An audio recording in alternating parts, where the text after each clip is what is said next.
Hi everyone, it's Jessica. Welcome back to my channel. Today we have a fun little project. We're making small cloth napkins. So let's get started. I have something fun and easy for you today. So my family has been using cloth napkins for years now. We love them. We don't buy any paper type napkins at all. We love the feel of the cloth napkins. We love the durability. I love how we can keep reusing them. And we have a couple different kinds. So I've made quite a few. In the beginning I bought some. One that I keep making over and over that we love and now making them for seasons is smaller cloth napkins I put in their lunch boxes.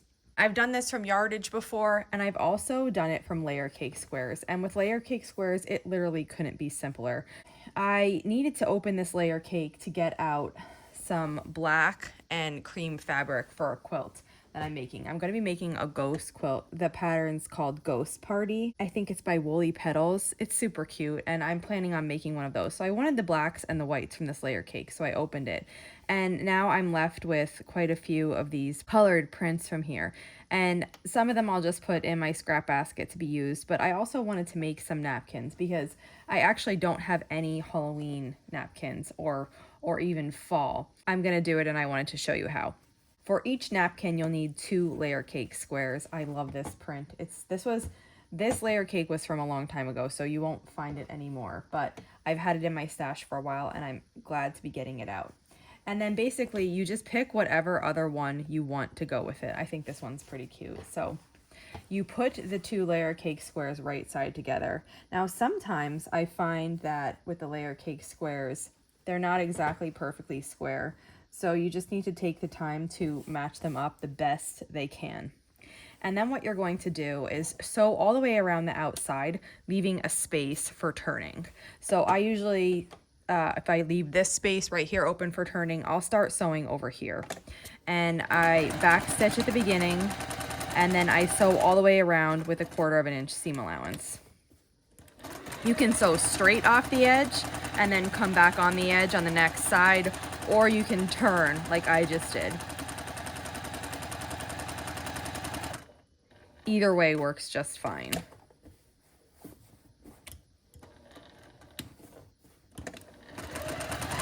And once you get back to the beginning side here, oh, I need one more stitch probably. There we go.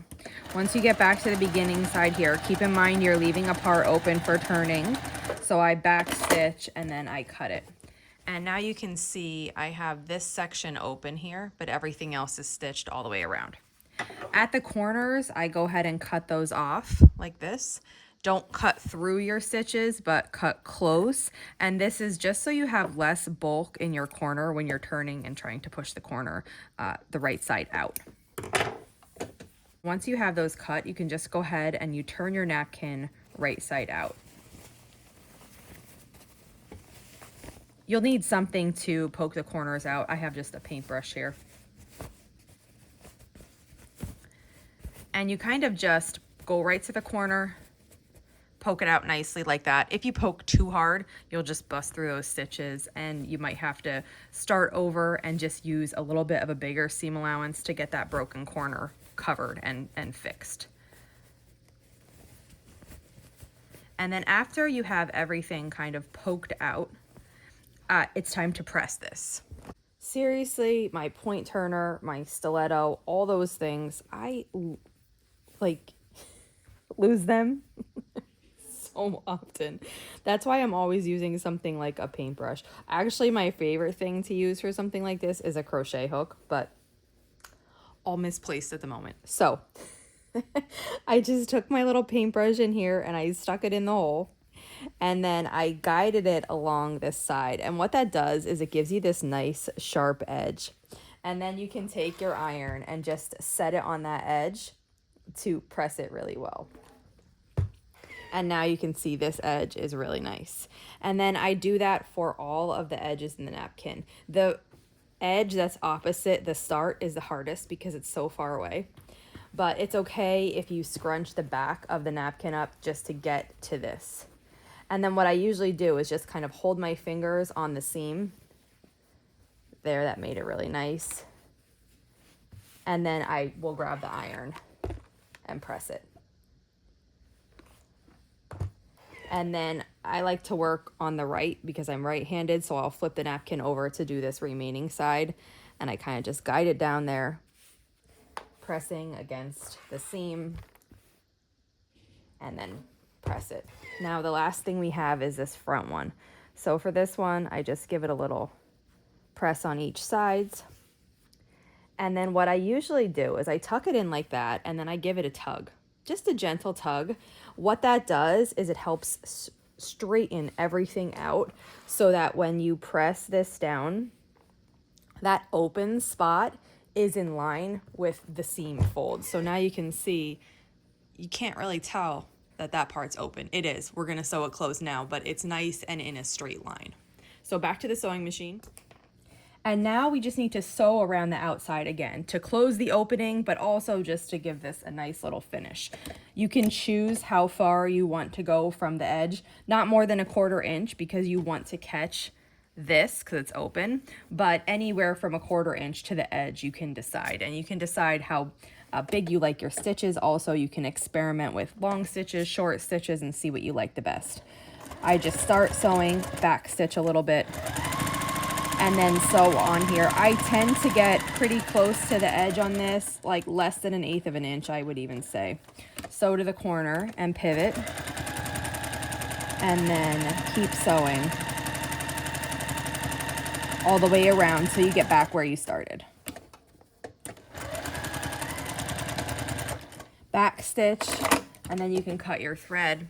And then this napkin is finished here. Because this is a layer cake, I did not pre-wash it. I generally don't pre-wash any of my fabrics. I don't mind if they shrink for quilts. So this is finished now. It's a reversible napkin, super cute. It will shrink a little bit in the wash, but for a napkin, I'm okay with it shrinking the first time. And then after the first time, it doesn't shrink anymore. But isn't this so festive and cute?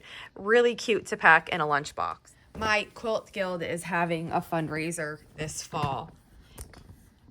And one of the things that I'm making for the fundraiser are these lunchbox napkins. Now, all of these need to be stitched along the outside, but I made this bunch of them. And what I'm going to do is I'm just going to roll them up like this and package them in groups of 3 to be sold. And I find that they're just the perfect size for a lunchbox because they're small. They're not as big as a dinner napkin, but they're really beautiful and they do add beauty to your lunchbox. So I'm planning on packaging these in groups of 3 for the fair. If you do craft fairs and you're looking for things to make, I really think this is a great idea. I'm going to flip through the ones I did here to show you. So this is my fall. I need to add a few more fall ones. And then this one I actually made ages ago when I was making napkins for my kids' lunch boxes, and I just never finished them. So I thought this would be the perfect time. This layer cake, again, is so old and you won't be able to find it, but they're beautiful. And that's kind of like my springy summer ones. And then I did a Christmas one too. I opened up this layer cake I was saving from a long time ago and I made some. And then this one I had this is a separate layer cake than this one. I opened this a while ago to make some for my kids and didn't get around to it. So I did those also. And they're just so fun. I love having the 2 different colors. Of course, if you don't like the 2 colors, you could make them the same. As I mentioned, these are all layer cake squares, but I have made these size from yardage too. I've done it with mammoth flannel. That fabric makes the best cloth napkin ever. My absolute favorite, my kids' favorite. When those are washed, we have a drawer that we put them in. And when those are washed and in the drawer, everyone goes for those first. So if you're like cloth napkins and you haven't tried one with mammoth flannel, I definitely recommend it. Now this like plain cotton isn't as absorbent as that, but I do find that they do the trick. And for a lunchbox, they work perfectly. And like I said, they really add beauty to it. So I have quite a bit here. These are going to be packaged in groups of 3.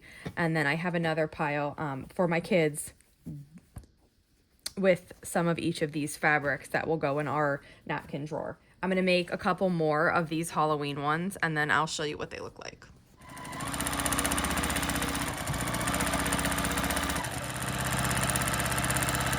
I've been sewing and I finished a stack of napkins. So here's what they look like. This print is adorable. I paired it with this polka dot.